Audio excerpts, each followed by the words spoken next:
where's this Final Fantasy video? Oh, there it is. There it is. All right, let's take a look at this. That already reacted to? Yeah, I'll watch that one as well. I want to knock out one a day. Is there anything Final Fantasy 14 fans might find in 16 where they're like, oh, is that a callback to this, or that reminds me a lot of it? The one thing that I can assure you there'll be a lot of are very bad puns in the quest names and achievement names. That is something that I knew from the beginning I wanted to carry over took that from World of Warcraft. into Final Fantasy 16.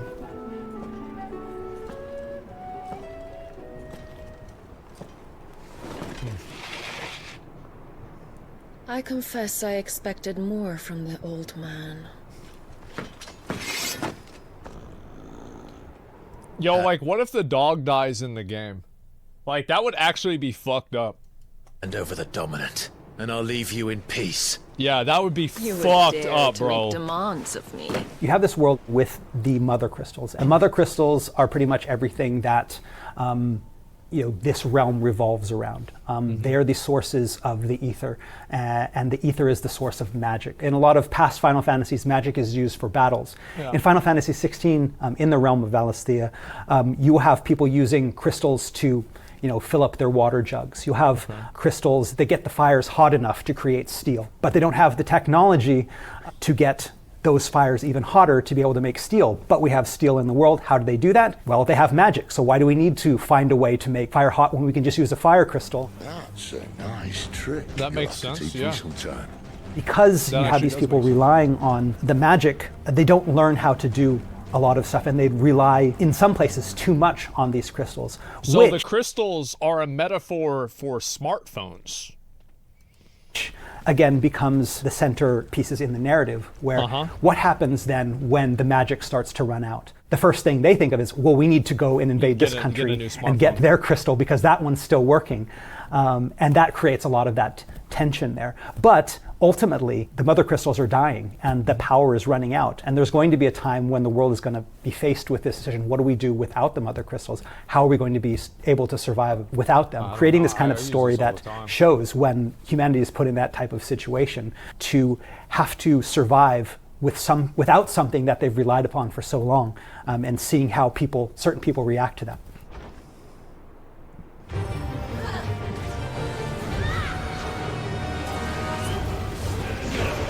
I never use any like ranged attacks, bro. Like, I always thought that shit was bad. That was good. That's good.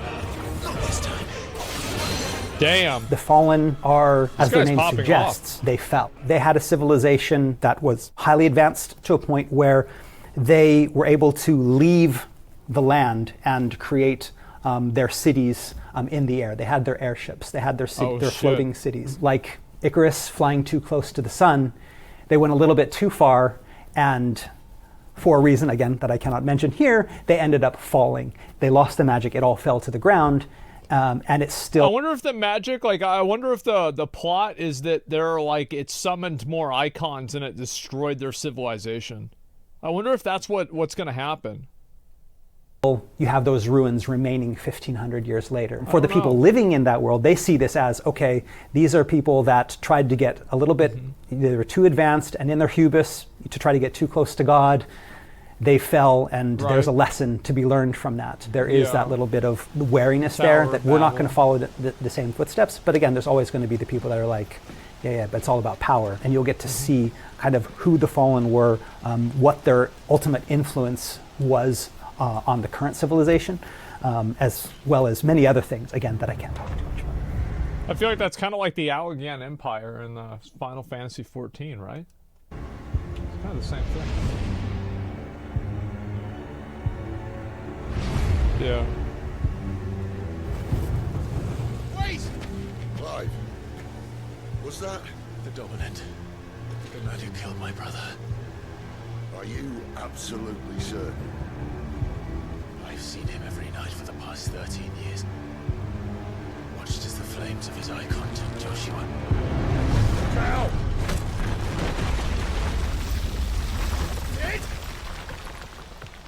We do want to give the players a lot of the lore, basically just through playing the game, not in just like lore dumps. We didn't want to have, instances where players were just going into a cutscene and then you'd have one player just kind of talk at you for 5 minutes, telling you everything you need to know, with Clive saying, oh yes, oh yes, oh yes. And then quest ending and then you go back to doing something else. We didn't want to do that. We wanted to try to tell the story through the cutscenes, through what's going on, imply a lot of things through the dialogue. Final Fantasy 16 is very streamlined, I think, compared to 14 in that. The dialogue is a little bit more focused, implying a lot more things rather than just telling them directly. Well, I think that makes a lot more sense. I mean, Final Fantasy 14 is an MMO. There's like so many more moving pieces in the game. It makes sense that you're able to tell a more concise story in like a single-player game.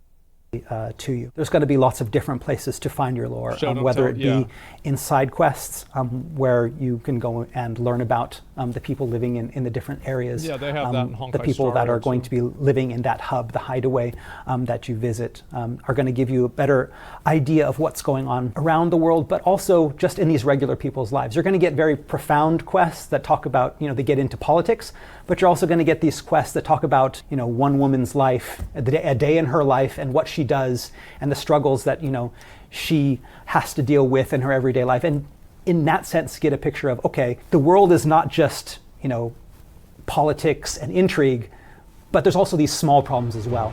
Yeah, I think that's good to have. It makes it more personable.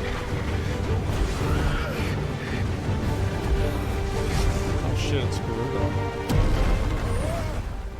Scale has always been, again, I think that focal point in the narrative, in the story, and in the game in general.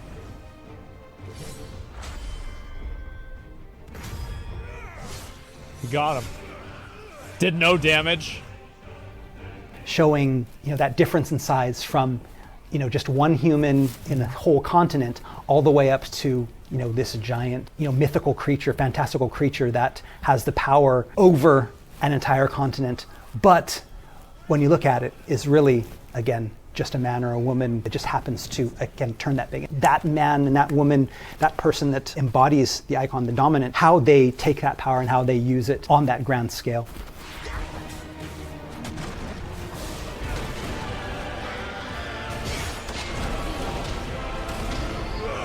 Dude, I can't wait to see what these fights are going to be like on the hard mode. There are going to be things that you can go around and read. So you'll, go into a building and there might be a bookshelf. And every now and then you'll be able to target one of those books and be able to read a page from that book. There are signs in the pubs that you enter that you can find out what's going on in the pubs. There are notes that you pick up. Clive has a reading desk in his chambers in the hideaway, and letters will be delivered to him every now and then, and these will kind of talk a little bit more about what's going on in the world. A lot of times when Clive completes a quest, several days after the quest is over, the person that Clive helped will send a letter to kind of follow up on what happened after the quest was over. Oh, that's good. Yeah, I mean, I think there's other games that have that. I remember Hogwarts Legacy had that, and I thought it was like a cool little immersion lore thing. A lot of lore is given in like help text. Item help and weapon help, all of those have little text blurbs. But that was fun, being able to go in there and try to not just say, okay, it's a bronze sword, it's a sword made of bronze, but talk about this sword is used by soldiers in this army, and they use, these cheap materials because, these reasons, and they have to import this from this place. All this bloody running. After them. I'll be really curious to see like how much depth there is in the lore here in this game. I know that a lot of times help text is just something that people just kind of skip over because it's just stating the obvious. I didn't want the help text to state the obvious. I wanted them to be a part of the lore as well. Sometimes we have like quotes from famous people that lived long ago. We have like poems. It's not direct inspiration. Even though like, all right. But I looked at like Magic the Gathering cards, how they would have a lot of different type of that flavor text at the bottom, and it wouldn't just be an explanation of what's going on in the card. They'd usually have some kind of historical reference, or they'd have a quote. Yeah, a quote from like some fucking guy about like how cool a sword was or whatever. Yeah. I'm very glad to see that. I remember that one from back in the day. Like I used to play Magic like I was a Friday night Magic person. I would draft like I love drafting a Magic. Like, if somebody told me that, like, Wizards of the Coast, like, if Wizards of the Coast ever wants to sponsor a Magic draft, it's sad, right? It really is sad, because the only other guy that was really into Magic was Rich, right? And, like, it's fuck. I mean, we're not doing anything with him, right? But back in the day, I always wanted to do a draft. Now Nick and Seer now also play Magic. So maybe we could still do this. But I would love to do a fucking draft, man. That would be insane. And I thought I wanted to do something like that with Final Fantasy 16 as well. I like how, you know, obviously From Software didn't invent this type of storytelling, but I feel like a lot of people attribute it to, like, Dark Souls, where they have, like, a lot of show, not tell, and, you know, environmental storytelling and, like, you know, just, like, little tidbits of information to, like, kind of breadcrumb out the story to make players actually want to pursue it themselves. I think they're probably doing a little bit more of that. There is a lore master in the game as well. His name is Harpocrates, and he will be in this hideaway that Clive can go to. Basically what Harpocrates has is what we call the 1,000 tomes, and it's the 1,000 tomes are his compilation of all this knowledge. And Clive wasn't Hippocrates the in Greece the first man who ever actually recorded history? I think he was. Access this at any time in the game. It's like a lore dictionary or a lore encyclopedia. Yeah. It has hundreds of different entries from everything to enemies in the world, flora, fauna, geography, the doctor? Yeah, history, cities, people. The two best things about this is, one of them is that you can come in and access it at any time, and not just by going to the hideaway, but also you can press pause during any cutscene. And by pressing pause during a cutscene, you have the option to open up the lore dictionary. We call it our active time lore, the ATL. So basically, in real time during a cut. So it's like a Netflix, where like you pause Netflix, and it shows which actors are on the screen. Yeah, great. That's actually such a good idea. I'm surprised more games haven't done that. Scene. If you hear a name or something that you don't recognize Amazon or you can't remember, you heard it but you can't remember who that person is, you can press the pause button during the cutscene. I thought Amazon and then did press too. another button that will Netflix. bring up this lore dictionary. Prime, not Netflix? You can again learn about those names that maybe you had forgotten about or that you hadn't heard about. So they're always understanding what's going on in the world, because a lot of times in the cutscenes you're going to get a lot of different names and they're all going to be kind of sounding weird and you're like, I don't know if I heard that before. Who is this guy again? What was that place again? You'll be able to use the active time lore to refresh your memory. I'll be curious. The other thing that is great about this Harpocrates lore dictionary and 1,000 tomes is that it updates itself throughout the game. So the entry that you have on, say, Rosaria is going to be different early in the game than it is later in the game. As things happen in Rosaria, that entry will be updated, and then you can see all the past entries and how things have updated as well. Mm-hmm. That makes sense.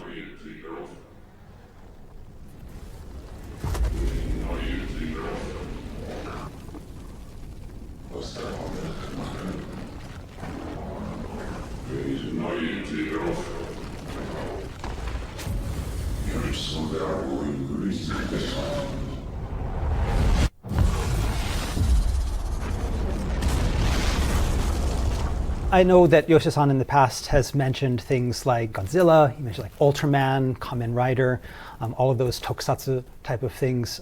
For the game in general, I would think that, yeah, a lot of those visually, you're going to get a lot of that in the cutscenes as well. Things are very kind of in your face. The reactions that the characters make during those battles, the motions that they do are all very action TV show, action anime style. Everybody's in that kind of like idle pose and they're all really into it. Smart.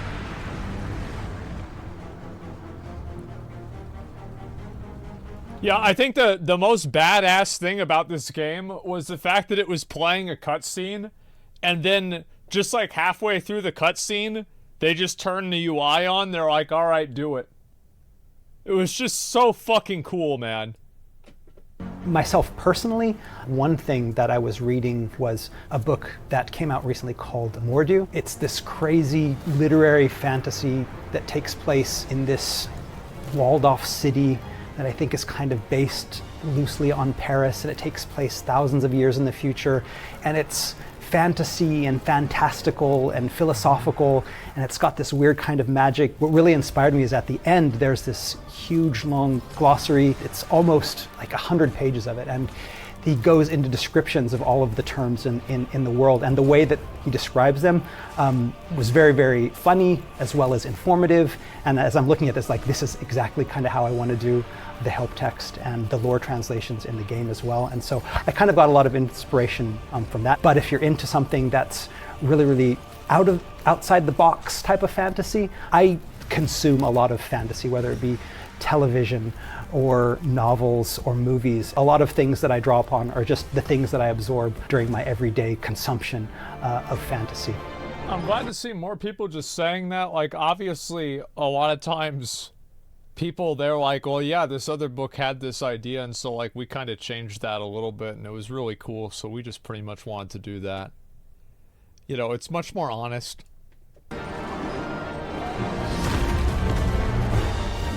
What do you think about main game of the year contenders this year? I feel like Final Fantasy 16 will probably, from what I see coming out, I think Final Fantasy 16 will be game of the year. Final Fantasy 14. We're creating something completely new. I think a lot of Final Fantasy 16's development happened like, you have to keep in mind that, like, I think, like, all right, so this is, like, my perspective being completely objective. I think any other year, Tears of the Kingdom or Diablo 4 would take it. But the difference, I think, besides last year, because last year was Elden Ring, right? But besides that, Tears of the Kingdom is basically Breath of the Wild, and Diablo 4 is basically Lost Ark plus Diablo 3. Neither of these games are tremendously innovative in a level that a action combat Final Fantasy game, for the first time in the 30 years of the history of a series, one of the oldest video game series of all time, completely changing the way that it's done, having cutting-edge graphics, cutting-edge combat, cutting-edge storytelling, the entire fucking thing, like, just based off of the context of what Final Fantasy is as a game and what it represents, is so much more than Tears of the Kingdom or Diablo 4. So I think that in terms of game of the year, I think Final Fantasy takes it for sure. That's what I think. Of the things we learned from Final Fantasy 14. So we know that we're going to be doing things that maybe go against the expectations of the 14 team. There is that kind of worry that some of the stuff we're going to be doing is like, well, that's not the game I wanted. I really like 14. Why are you going away from that? On the other hand, Final Fantasy 14's community is one of the greatest, gaming communities in the world, I think. They're so supportive of each other, and they're so supportive of the development team. And I think that is because Yoshida-san, since his joining the team, has fostered this kind of communication, this relationship with the fans, where he's going to be open with them. He's going to tell them everything that's going on. And that's not just Yoshida-san, that kind of permeates the whole team. So when the team speaks with the community, and when the team develops this game, they're creating something with the fans in mind, because they're listening to the fans and they know what the fans want. So because we have that sense of trust and we have that relationship built up, we know that that community is going to support us in what we do. Because we're honest with them, they can be honest with us, and we can move forward in that direction. So it's pressure, but on the other hand, it's something that's actually been really supportive for us, because we know that they're not going to judge us until they play the game. They're going to allow us this opportunity to try something new, and they're going to support us, and they're going to give us feedback. Yeah, I think that's another really important thing with having like a good relationship with your community, is that like you're going to have missteps. Like, for example, the release of Endwalker was a fucking disaster. It was. It was a fucking disaster, and it was awful. And everybody understood it. Everybody was like, hey, listen, like, it is what it is.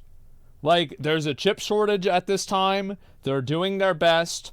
And the community, the queues, yes, what do you mean question marks? The queues, are you fucking insane?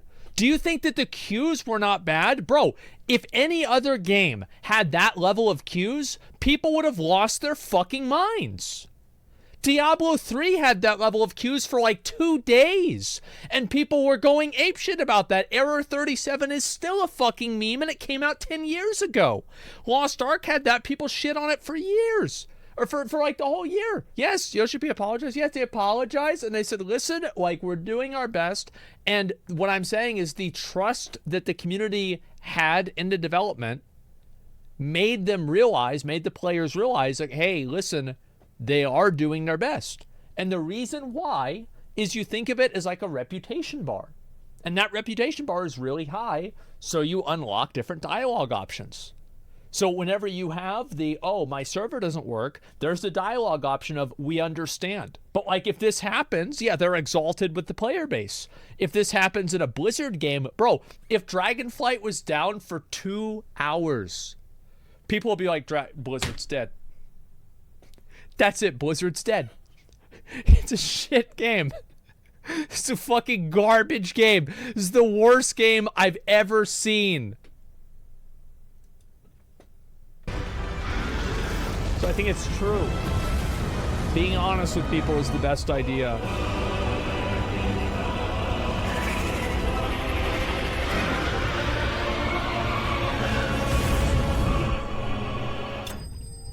He said, bye, bitch.